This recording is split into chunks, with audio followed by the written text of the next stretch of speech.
Քաղբանդարյան Նարեկ Սամսոնյանի կինը դեռ օրեր առաջ տեսաուղերձ էր հղել անգլերեն լեզվով Հայաստանի Հանրապետությունում ԱՄՆ դեսպան Քրիստինա Քվինին։ Մենք չգիտենք արդյոք ուղերձը հասել է դեսպանին թե ոչ, եւ արդյոք այսօր կկարողանանք արձերը նամակը հանձնել դեսպանատուն։ Դրա համար այժմ մենք հարկ ենք համարում եւս մի անգամ Լուսինեի ուղերձը մարզաձայնել ժողովրդավարության առաջամարտիկ ԱՄՆ դեսպանատան դռների մոտ։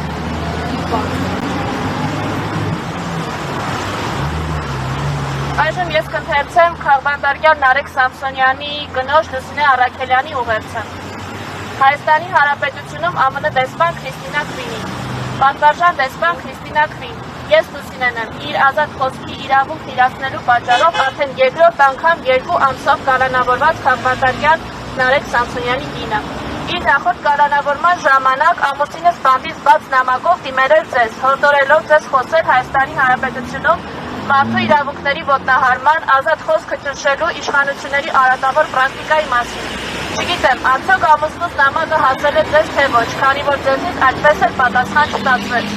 Այս անգամ դիմում եմ ձեզ ես, քանի որ ցավալի է հետևել, թե ինչպես է ազատ խոսքի հիման վրա ստեղծված պետության ներկայացուցիչները լռում մեր երկրում տեղի ունեցողը տեսնելով։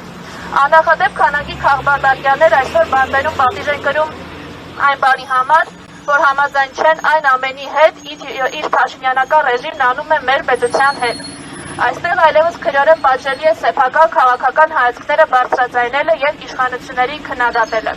Մենք այսօր մեր կաշվի վրա ենք զգում ձեր նախկին նախագահ Հարի Թրումանի հետևյալ խոսքերը։ Երբ կառավարությունը հավատարիմ է մնում ընդդիմության ձայնը լրացնելու սկզբունքին, այն միայն մեկ ճանապարհ ունի անցնելու, գնալով սաստկացնել բռնաճնշումները, մինչև այն դառնա ահաբեկման աղբյուր իր բոլոր քաղաքացիների համար եւ ստեղծի մի երկիր, որտեղ բոլոր կապեր վախի մթնոլորտում։ Այսօր Հայաստանի Հանրապետությունում վախի մթնոլորտ է ստեղծվում իշխանությունների ձեռով, քանի որ նրանք, ովքեր հանրայնորեն քննադատում են ներկայիս իշխանություններին, ամենատարբեր հորիված քրեական գործերով հայտնվում են բանտերում։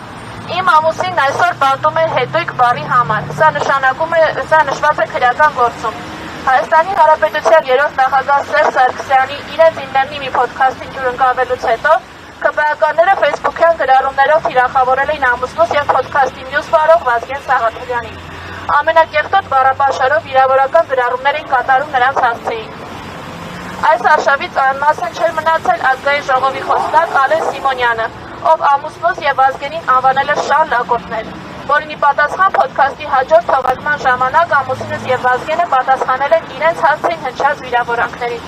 Ամուսինս օգտագործել էր հետույք բառը, որի համար Ալեն Սիմոնյանը դիմել էր իրավապահներին եւ օրեր անց ազգային անվտանգության ծառայության ալֆա ստորաբաժանման դիմակավորված անձիկ մտել էին մեր տուն, իմ եւ մեր 2 մանկահասակ երեխաների աչքի առաջ խուզարկել մեր տունն ու չնայած որ նա կամավոր հետևում էր իրավապահներին եւ որևէ դիմադրություն չէր ցուցաբերում, ձեռքերը ոլորելով տնից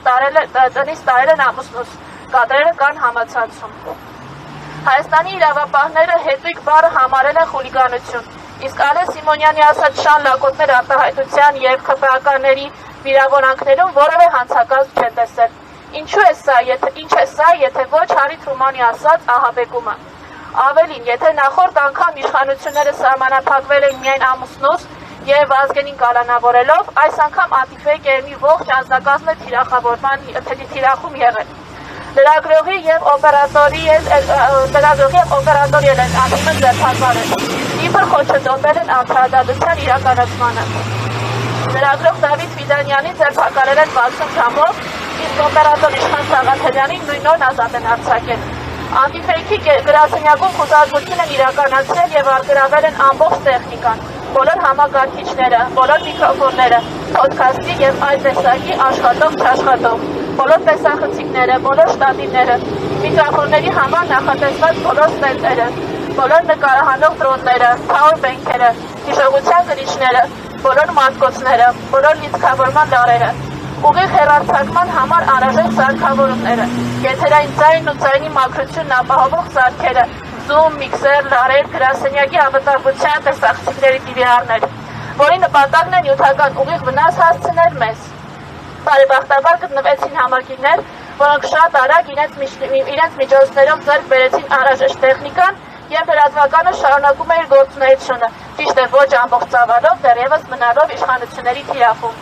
Թե ամուսինս, թե ես մեր ուսանելու տարիներից սկսած հավատացել ենք ամերիկյան ժողովրդավարությանը, թե ինչպես է Ամերիկան ստեղծվել ազատ խոսքի եւ ժողովրդավարության հիման վրա։ Հիացել ենք ձեր քաղաքական մշակույթով եւ համարել, որ պետությունների զարգացման հարցում կարևորագույն դեր կարող է ունենալ հենց ձեր ԱՄՆ քաղաքական մշակույթը, որտեղ համակարգն է թերադում գործչին, ոչ թե գործիչը համակարգին։ Ուզում եմ մեջբերել նաեւ նախագահներ Վաշինգտոնի եւ Թեոդոր Ռուզվելտի խոսքերը եւս։ Եթե խոսքի ազատությունը խլեն մեզնից, ապա մեզ դուր եւ հնազանդ ոչխարների նման կարող են մորթի տանել։ Ջորջ Վաշինգտոն։ Ասել, որ նախագահի հասցեին քննադատություն չպետք է լինի, կամ որ մենք պետք է կանգնած լինենք նախագահի կողքին, ճիշտ է սխալ, ոչ միայն հայրենասիրական եւ ստրկամիտ է, այլև բարոյական դավաճանություն ամերիկյան հանրության նկատմամբ։ Թեոդոր Ռուզվելտ։ Ձեր բոլոր նախագահներն արժևորել են խոսքի ազատությունը եւ մեծ կարեւորություն տվել ընդդիմության ձայնին, ընդդիմության խոսքին, իսկ Հայաստանում այսօր դա արգելված է։ Իշխանավորները Նիկոլ Փաշինյանի գլխավորությամբ կարող են իրենց թույլ տալ կեղտոտ բառապաշար, նման կերպ խոսելով եկեղեցու սպասավորների մասին, բարերարների մասին, իրենց ընդդիմախոսների մասին, սակայն պատասխան ստանալու դեպքում քաղաքացիները հայտնվում են բանտերում։ Փաշինյանը վերջերս խոստովանել է, որ ինքը հայրախոսել է, սակայն այն ինքնախոստովանականին չի հետևել քրեական հետապնդում։ Ինչու՞, քանի որ հայոյել է իր ընդդիմախոսներին, դա թույլատրելի է։ Ձեր ներկայիս նախագահ Դոնալդ Թրամփը ևս հայտնի է իր քաղաքական հակառակորդներին կոշտ բառապաշարով դիմելով, սակայն չէ մտաբերում դեպք, որ իր դեմ որևէ քրեական գործ հարուցված լինի կամ որակվի իր խոսքը որպես խուլիգանություն։ Այս պարագայում ինչու ենք լռում Հայաստանում ընդդիմադիր խոսքի հետապնդման մասին։